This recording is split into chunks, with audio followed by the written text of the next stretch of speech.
Since 2003, this is the Sports Source, East Tennessee's #1 sports talk show. Presented by Junk Be Gone, Phoenix Conversions. With your host, John Pennington. The Sports Source starts now.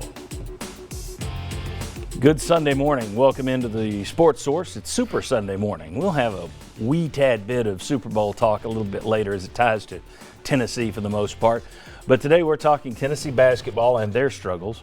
A whole lot of football news. So we'll have football, we'll have basketball. We got 90 minutes with a lot of good guys here to discuss it, who I appreciate them being here on Super Bowl Sunday. I appreciate you being here Super Bowl Sunday. Let's dig right into this thing.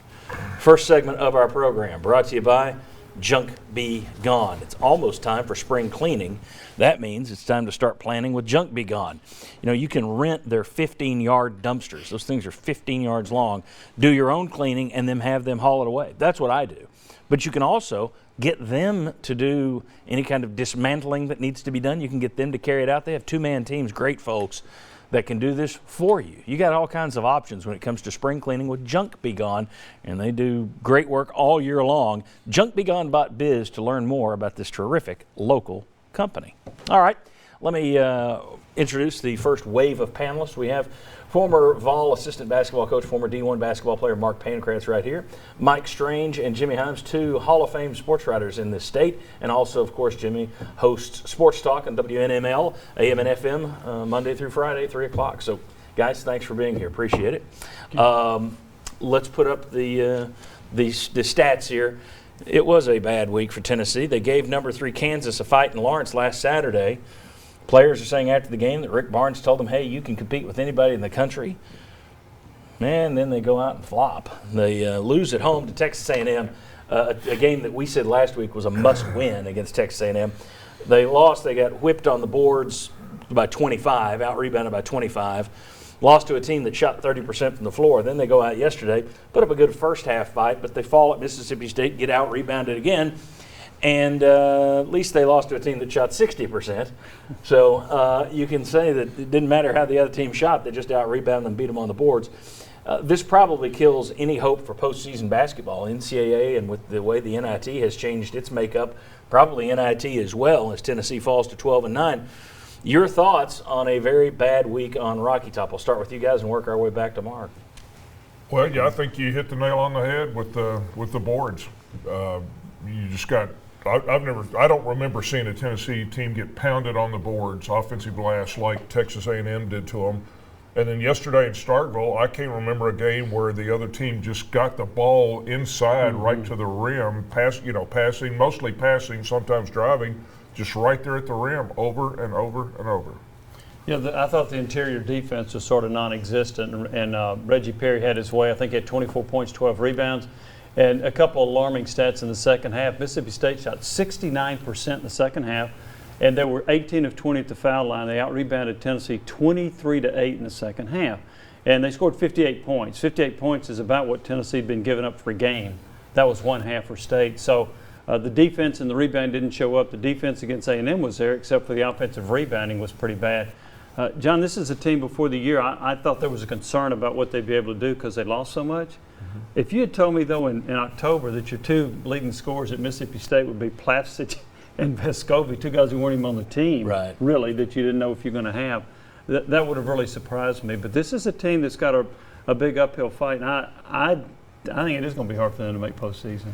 Yeah, the schedule only gets rougher from here.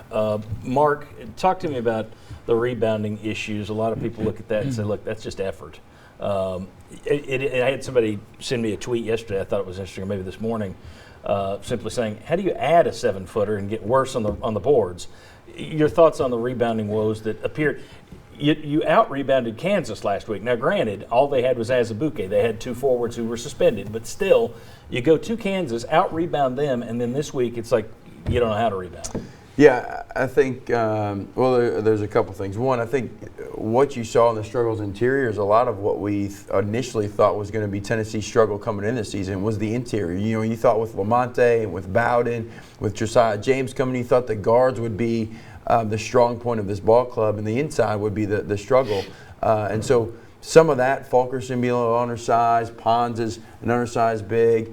But really, I think it boils down to our guards put our bigs in bad positions.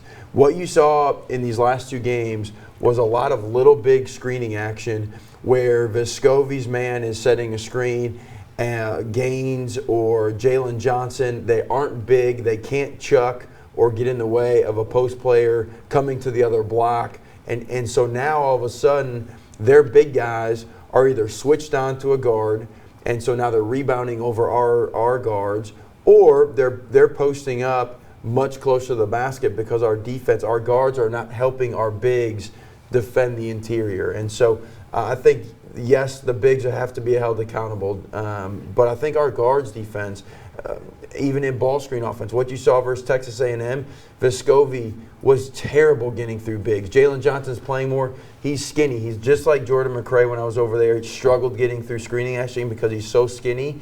It puts the bigs in harm position, and that's what's affecting the interior defense and in rebounding. And who was the best on-the-ball defender on the perimeter? Lamonte Turner, who I think they're really missing him in ways that Mark just explained. And leadership as well, Yeah. I think. You look at Josiah Jordan-James didn't play yesterday. Right. Rick Barnes describes that as a tweaked hip. You wonder when he will be back. I don't see a lot of – I mean, we're 21 games into this season. I asked about a month ago, okay, when Turner left, can they figure something out in time to make a run? It's like January was wasted, and now you're to February, and there are no solutions. Do we see this team? I mean, here's the thing. I didn't see them going as far south this week on last Sunday as they went. So maybe they turn it around, but I just don't look at this team and say they'll figure it out at this point. I think it is what it is. I think when you've got a young team with playing as many freshmen as they're playing, it could go 2 ways. The freshman wall, are they hitting the wall? Are they going to hit the freshman wall in mid-February and go even worse? Or are they going to click because they're getting so much more game experience? But either way, boy, it's hard to see a run. I thought there was a chance for this team to gain some chemistry with Vescovi and then with Plavsic and then improve. And I remember Rick Barnes recently said that Philip Fulmer told him, hey, just enjoy the improvement of this team as you go along. Well, this was a huge step back, but also it's tough for them to win a game, in particular against a good team, when Fulkerson and Pons combined for 12 points at 6 each. It's tough for them to win doing that. And it's even tougher when, outside of Jalen Johnson, the last 3 losses, they've had 4 points off the bench besides Jalen Johnson. Mm-hmm. 4. They don't have a depth, and so now you're going against the hardest part of your schedule with little depth. It tough sledding. Which is something that Rick Barnes even referenced after the Texas A&M game, saying I'm going to have to force myself to use more of the bench. And then Josiah Jordan-James is out, so that kind of throws a wrench into how you use guys at Mississippi State. Thoughts overall on, I said earlier I don't see any kind of postseason for this, but remember the NIT has changed the way they select teams. It's tougher to get in there now. It's no longer just we'll take 500 teams from the big power conferences. If you win your conference, and it's a smaller conference, but you lose in your conference tournament, no longer are you out. So Siena, if they win their conference and then lose in their tournament, they'll get an automatic bid into the NIT. I don't see how a 12-9 Tennessee team makes a run to get into the NCAA or NIT. I think the A&M loss was, of the two, the A&M was the killer. I think Mississippi State on the road, they're playing well, they're getting healthier, good ball club. That's 5 straight wins for Mississippi State. A&M at home is one that you can't lose. And then I just don't think the recipe for this team to win against this better competition, we get dominated. We got outscored by 28 points at the free throw line. We lost the points in the paint battle. We don't create easy baskets. And then you talk about the guys that we lost. Yes, their skill sets: Schofield, Grant, Kyle, Bone, Lamonte. Those are tough guys. You look at even our guys now inside. Fulkerson having a great year. A lot of fadeaways. You look at Euros yesterday. Had a really good game. 16 points. Falling away from the basket. We don't have the toughness on this roster right now. A lot of it is inexperience, but their makeup, their DNA is not toughness. And now you're going to play this schedule. It's going to be tough. And it is a shame. You talk about the guys you lost. You might have lost someone to teach this team how to be tough. In a Schofield and a Williams, you don't have someone there who you look at now and say, let's follow this guy. Let's do what he does. So you not only lost their talent, but you lost that leader guy, the front dog in the pack that you go, let's follow him, let's do what he does. Well, I think you lose that because, Barnes will cultivate that, and we'll talk about that next segment. First year. But the reason why you don't have that is because you have no bench. No. If you don't have a guy that can come in and is going to play like a starving dog behind you, or you're sitting on the bench, if you don't have that, you can get away with some stuff, and this team just doesn't have the bench to be able to cultivate that. Very good. The heat is cranking up in terms of social media. People are upset. I got a tweet today about Rick Barnes. How much blame does he deserve for a rebuilding year? Come on back, we'll talk about it.